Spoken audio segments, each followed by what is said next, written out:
శుక్లాంబరధరం విష్ణుం శశివర్ణం చతుర్భుజం ప్రసన్నవదనం ధ్యాయే సర్వవిఘ్నోపశాంతయే.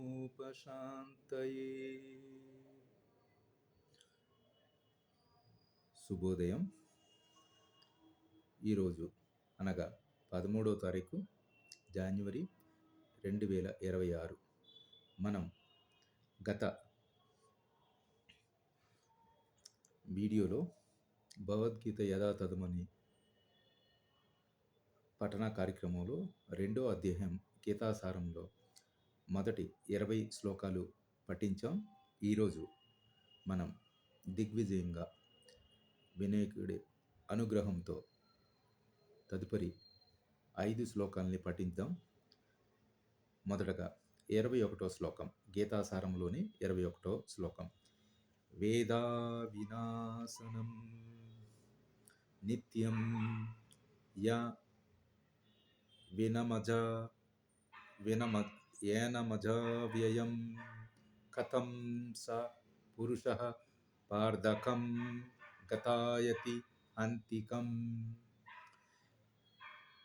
ఈ శ్లోకం యొక్క సారాంశం ఏంటంటే, ఓ పార్థ, ఆత్మ నాశనం లేనిది, నిత్యమైనది, పుట్టుక లేనిది, క్షయము లేనిదిని ఎరిగిన వ్యక్తి ఎవరైనా ఎట్లు చంపును లేదా ఎట్లు చంపించును అని నిజమునకు ప్రతి వస్తువు ఒక ప్రయోజనం కలిగి ఉండును. పరిపూర్ణ జ్ఞానంలోని నెలకొనిన మానవుడు సరైన ప్రయోజనం కొరకు ఏ వస్తువును ఎక్కడ ఎట్లు వినియోగించాలో ఎరుగును. అట్లే హింసకు కూడా దాని ప్రయోజనం ఉండును. ఎలాగంటే దానిని ఏ విధముగా వినియోగించవలనని విషయం వివేకవంతుడు తెలుసుకోనగలడు. హంతకునికి ఉరిశిక్ష విధించినను న్యాయమూర్తి నిందనీయుడు కాడు. ఎందుకనగా అతడు ఇతర వ్యక్తి పట్ల హింసను న్యాయశాస్త్ర సూత్రములను అనుసరించి ఆదేశిస్తున్నాడు. మానవ ధర్మశాస్త్రమైన మను సంహిత సమర్థించును కనుక హత్య చేసిన వ్యక్తికి ప్రభుత్వం దండన నిజముకు కారణము లాభముగానే కనిపిస్తుంది. అట్లే కృష్ణుడు యుద్ధము చేయమని ఆజ్ఞాపించినప్పుడు హింస పరమ ధర్మము కొరకనేనని నిర్ధారించుకొనవలెను. తదుపరి 22వ శ్లోకం, గీతాసారంలోని 22వ శ్లోకం, భగవద్గీత యథాతథమనే పఠన కార్యక్రమంలోని ఆ కార్యక్రమంలో మనం ఇప్పుడు 22వ శ్లోకం పఠిద్దాం. వాసాంసి జీర్ణాని యథా విహాయ నవాని గృహాతి నరోపరాణి తథా శరీరాని విహాయ జీర్ణానన్యాని సంయాతి నవాని దేహి.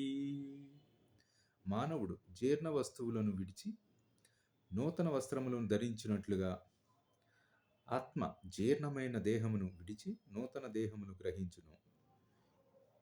ఇది శైవసము నుండి బాల్యం వరకు, బాల్యం నుండి యవ్వనం వరకు, యవ్వనము నుండి వృద్ధాప్యం వరకు దేహంలో కలుగు మార్పులు వారు అంగీకరించవలెను, తప్పదు. అట్లే వృద్ధాప్యం నుండి మరొక దేహమునకు మార్పు అనేది జరుగును. ఈ విషయం గడిచిన శ్లోకం 2:13లో వివరించబడ్డది. ఒక దేహం నుండి మరొక దేహమునకు ఆత్మ మార్పు పరమాత్మ కృప చేత సాధ్యపడును. అదేవిధంగా ముండకోపనిషత్తులో మరియు శ్వేతాశ్వతరోణ ఉపనిషత్తులో వేద విభాగము జీవాత్మ పరమాత్మను ఒకే వృక్షంపై కూర్చున్నటువంటి 2 మిత్ర పక్షులతో పోల్చవలను. ఆ 2 పక్షుల్లో ఒకటి ఆత్మ వృక్షపు ఫలమును ఆరగిస్తుండగా మరొక పక్షి శ్రీకృష్ణుడు తన మిత్రునిగా గమనిస్తున్నాడు. ఈ ఉదాహరణ మండోక ఉపనిషత్తులో 3:1-2లో మరియు శ్వేత ఉపనిషత్తులో 4:7 రెండింటిని ఈ విషయం సమర్థిస్తుంది. ఎలాగంటే సమానే వృక్షే పురో నిమగ్నో నీసాయ శోచతి ముహ్యమానః జుస్నం యథా పశ్యత్యంతమీ సమస్య మహీమానామితి వీతశోకః. రెండు పక్షులు ఒకే వృక్షంపై నిల్చున్నప్పటికీ రెండు ఫలములు నారగించి పక్షి ఫలభోక్తగా చింత మరియు దుఃఖములలోని పూర్తిగా మునిగి ఉండును. అయినను ఆ దుఃఖిత పక్షి భగవానుడైన తన మిత్రుని వైపుకు ఏదో విధముగా దృష్టిని సారించి అతని మహత్యమును ఎరుగగలుగుచున్నదని వెంటనే ఆ దుఃఖిత పక్షి దుఃఖములన్నిటినీ నుంచి విముక్తిమగును.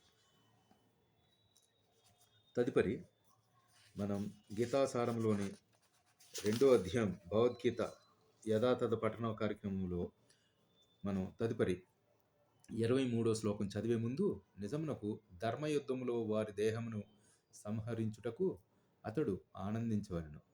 ఎందుకనగా వారు తమ వివిధ దేహకర్మల ద్వారా సంక్రమించిన పాప ఫలితముల నుండి వెంటనే విముక్తులవుతురు. ఇది 22వ శ్లోకం యొక్క అర్థాన్ని మనం ఈ విధంగా పఠించవచ్చు. 23వ శ్లోకం నైనం చిందంతి శస్త్రాణి నైనం దహతి పావకః నచైనం క్లేదయంతోపో నశోషయతి మారుతః. ఆత్మ ఎట్టి ఆయుధము చేతను ముక్కలు ఖండించబడదు, అగ్నిచే దహింపబడదు, నీటిచే తడుపబడదు, వాయువుచే శోషించబడదు. మనకి ఫిజిక్స్లో కాన్సెప్ట్ ఉంది, energy cannot destroy, cannot create. అదే మనం సైంటిఫిక్గా ఆలోచించిన ఇక్కడ చెప్పే ఈ భగవద్గీతలో ఈ శ్లోకం ఆగ్నేయాస్త్రములను వారుణాస్త్రములతో శాంతింపజేయుటువంటి ఆనాటి పద్ధతులను నేటి ఆధునిక విజ్ఞాన శాస్త్రమునకు తెలియవు. అంతేకాకుండా ఆధునిక శాస్త్రజ్ఞులు వాయు వాస్తవ్యాలు బట్టి ఎట్టి జ్ఞానము లేదు. జీవులు విడివిడ భగవదాంశాలు విభిన్నాంశాలు వరహాపురాణంలో వర్ణించబడిన భగవద్గీత ననుసరించి కూడా జీవాత్మలు శాశ్వతంగా అట్లే నిలిచి ఉండును. కనుకనే మాయ నుండి విముక్తి పొందిన పిమ్మట కూడా జీవుడు తన వ్యక్తిగత అస్తిత్వమును కలిగి ఉండును. ఈ విషయమే అర్జునునకు భగవానుడు చేసిన ఉపదేశం ద్వారా నిరూపించబడుతున్నదని ఈ శ్లోకం యొక్క అర్థం. ఇప్పుడు తదుపరి శ్లోకం 24వ శ్లోకం గీతాసారంలోని భగవద్గీత పఠన కార్యక్రమంలో గీతాసారంలోని 2వ అధ్యాయం గీతాసారంలోని 24వ శ్లోకం.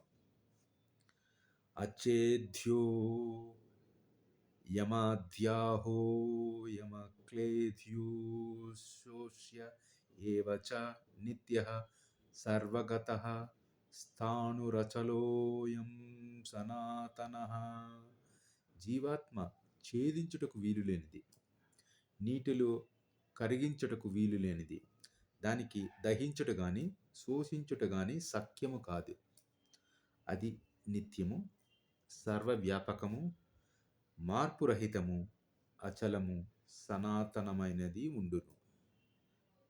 మనం ఈ మోడర్న్ సైన్స్ ఇన్ఫర్మేషన్ ఏజ్లో కూడా దీన్ని బాగా అధ్యయనం చేసి దీని తగ్గట్టు అనేక మార్పులు చేర్పులు రకరకాలుగా మన జీవన అవసరాలకు అనుగుణంగా ఎనర్జీని వాడుకుంటున్నాం. దాన్ని అన్వయించుకుంటే జీవాత్మ యొక్క ఈ లక్షణాలన్నీ దాన్ని పరమాత్మను శాశ్వత శక్తిగా నిరూపిస్తున్నది. ఇక్కడ అట్టి మార్పు లేకుండా అణువుగా శాశ్వతంగా నిలిచి ఉండును. మనం నిశితంగా పరిశీలించి మన దైనందిక ఈ సాంకేతిక విప్లవ యుగంలో సర్వగత పదము ఎంతో ప్రధానమైంది. ఎందుకనగా జీవులందరూ భగవంతుని సృష్టిలో సర్వత్రా వ్యాపించి ఉండటం వలన సందేహం లేదు. సూర్యగ్రహం నివాసయోగం కానిచో సర్వగత అనే పదము అర్థరహితమవుతుంది. మనం ఈ సాంకేతిక విప్లవ జీవన కాలంలో రకరకాలుగా అధ్యయనాలకి, అవసరాలకి, మానవ మనుగడకు, పురోగతికి ఎంతగానో దోహదపడుతున్న ఈ ఎనర్జీని ఈ శ్లోకంలో చెప్పినట్టు సర్వగత పదము ఎంతో లక్షణంగా జీవులన్నిటికీ భగవంతుని సృష్టిలో సర్వతా వ్యాపించి ఉంది. 100 అనటంలో ఎటువంటి సందేహం లేదు. సైన్స్ కూడా అదే చెప్తుంది. ఈనాటి ఈ భగవద్గీత యథాతథం పఠనా కార్యంలో గీతాసారం అనే అధ్యాయంలో 25వ శ్లోకం ఏం చెప్తుందంటే, అవ్యక్తోయమా చిన్యోయమా వికార్యే యముచ్యతే తస్మాదేవం విదిత్వైనం నానుశోచంతుమర్హసి. ఆత్మ అవ్యక్తం, ఆచింత్యం, మార్పు రహితం అని చెప్పబడెను. ఈ విషయము నెరిగిన పిమ్మట నీవు దేహమును గూర్చి చింతించరాదు. ఆది మానవులు ప్రత్యక్ష అవగాహన అనేది యథార్థం. ఇప్పుడు ఉదాహరణకు తల్లి ప్రామాణికం ఆధారంగా చేసుకుని తండ్రి ఉనికిని గుర్తించవలసి ఉండును. తండ్రి ఉనికిని అర్థం చేసుకొనుటకు తల్లి ప్రామాణికత తప్ప మరో ఇతర మార్గం లేదు. అట్లే ఆత్మ అవగాహన వేదములు అధ్యాయం తప్ప మరో ఇతర మార్గం లేదు. మరో మాటలో చెప్పదలిచినను, ఆత్మ అనేది మానవ ప్రయోగాత్మక జ్ఞానంతో అవగాహనకు రానట్టిది. ఆత్మ చైతన్య స్వరూపము మరియు ఆత్మ చైతన్యము సహితము అనే వేదములలో తెలుపబడును. ఈ విషయములు మనము అంగీకరించబడను. దేహంలో మార్పులు జరిగినట్లుగా ఆత్మలో మార్పులు సంభవించవు. ఆత్మ శాశ్వతంగా మార్పు లేనిదని, దాన్ని అనంతమైన పరమాత్మతో పోల్చి చూచినచో అది అణువుగా నిలిచి ఉండును. పరమాత్మ అనంతము, జీవాత్మ అణువు కంటే మిక్కిలి సూక్ష్మమైనదని ఈ శ్లోకం ఎంతగానో ఉదహరించుచున్నది. ఈనాటి ఈ పఠన కార్యక్రమంలో మనము 25వ శ్లోకం గీతాసారం భగవద్గీత యథాతథం పఠన కార్యక్రమంలో ఈనాటి వీడియోని ఇంతటితో పరిసమాప్తం చేసుకుంటూ, సర్వే జనా సుఖినో భవంతు, సర్వ సమస్త సమ్మంగళామితంతో అసతోమా సద్గమయ, తమసోమా జ్యోతిర్గమయ, మృత్యోమా అమృతంగమయ. ఓం శాంతి శాంతి శాంతి. స్వస్తి.